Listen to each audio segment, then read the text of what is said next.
Oke, selamat datang semuanya. Eh, di sini saya akan menjelaskan tentang materi ekonomi teknik.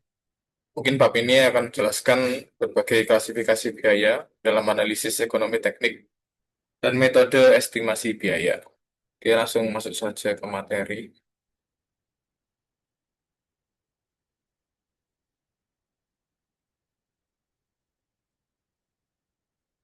Di sini yang pertama merencanakan perjalanan.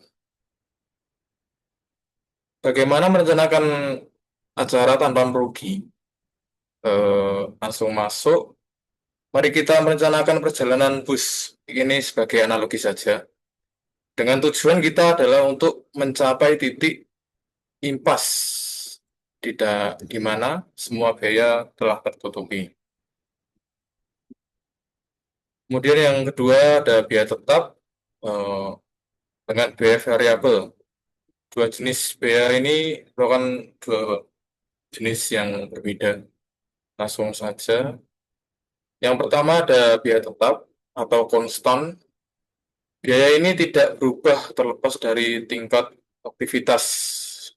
Contohnya sewa, eh, seperti kita sebagai mahasiswa, contohnya kita yang di sini tuh ada yang ngekos, ada yang pavilion, ada yang kontrak, itu termasuknya biaya tetap karena biayanya pasti per bulan dikeluarkan itu sama.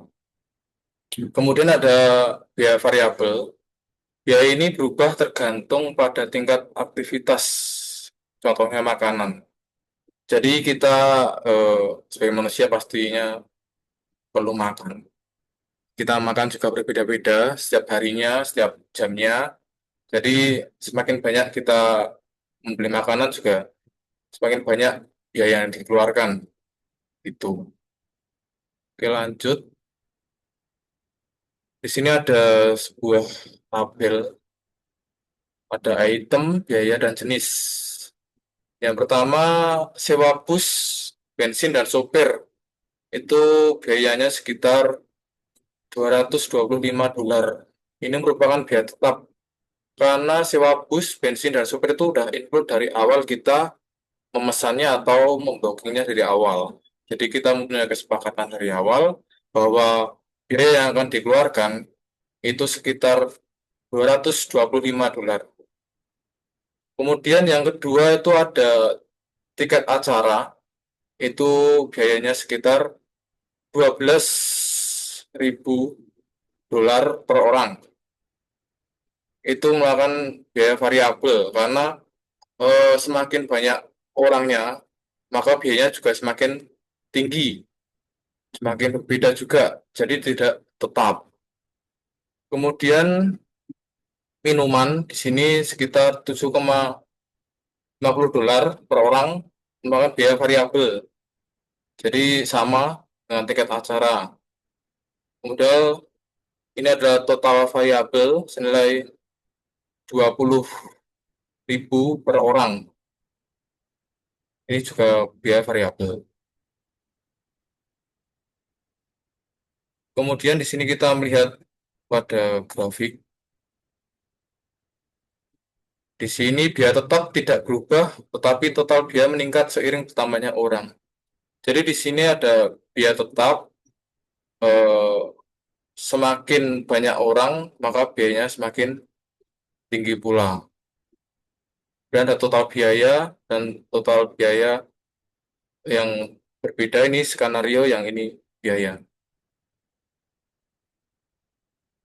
Kemudian ketiga, menemukan titik impas. Pasti itu titik impas. Titik impas atau break even di sini merupakan titik di mana total pendapatan sama dengan total biaya.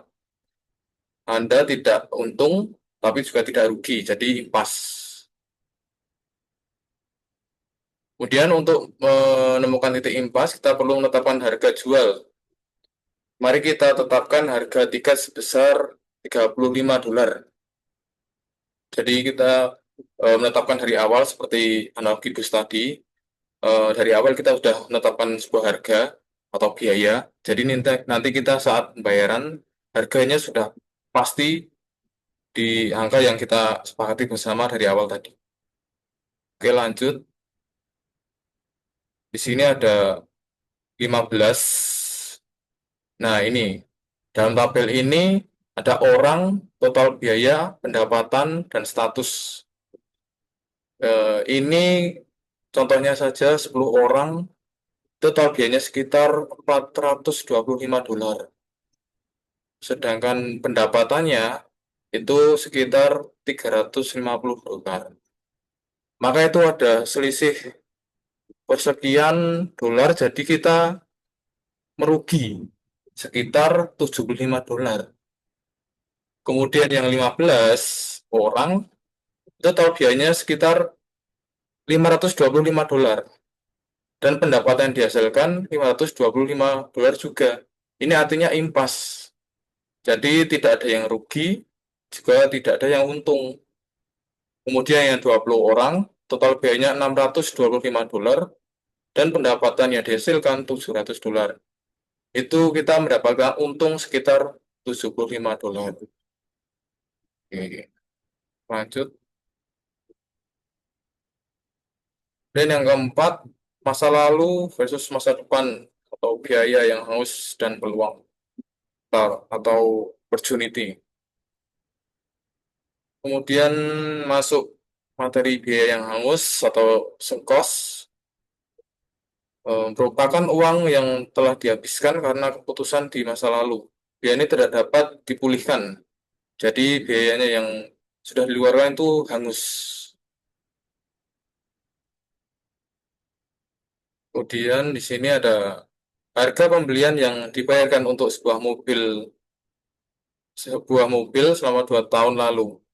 Jadi di sini harga mobil yang dibayarkan tahun kita waktu membeli dengan tahun sekarang itu pasti berbeda.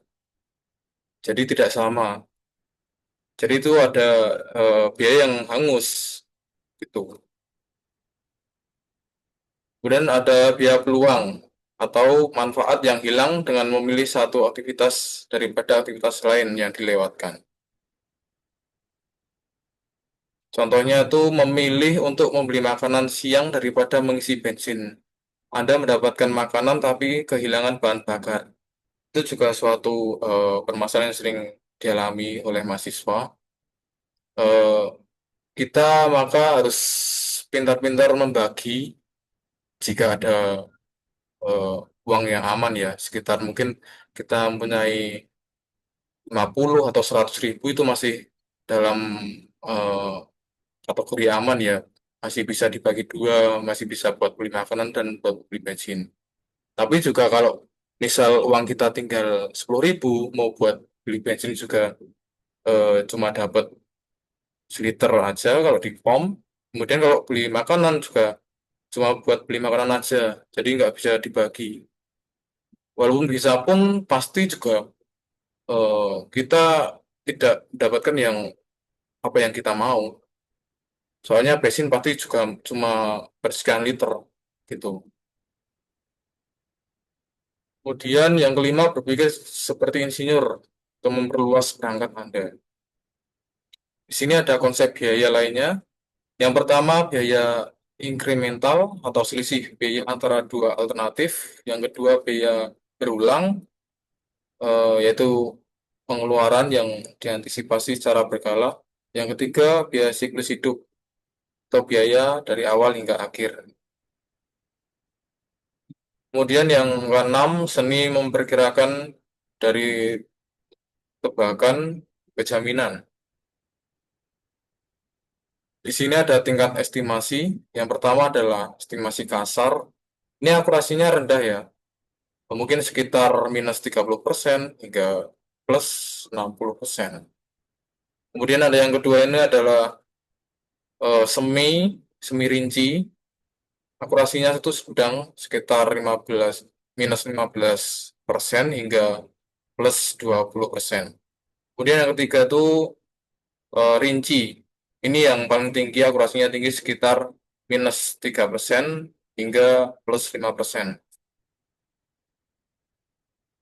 Kemudian keputusan apa yang bisa Anda evaluasi?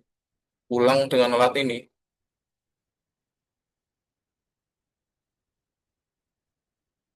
Mungkin eh, evaluasi yang ada itu gantung kita dalam menjalaninya. Eh, Mungkin jika kita merugi ataupun kita untung, kita juga pasti mengevaluasinya. Tidak mungkin kita hanya untung terus kita tidak koreksi, evaluasi, ataupun kita juga pas rugi, kita pasti juga evaluasi. Jika kita mau untung nanti kita bisa ekspansi juga. Gitu. Mungkin cukup sekian yang bisa saya jelaskan. Terima kasih.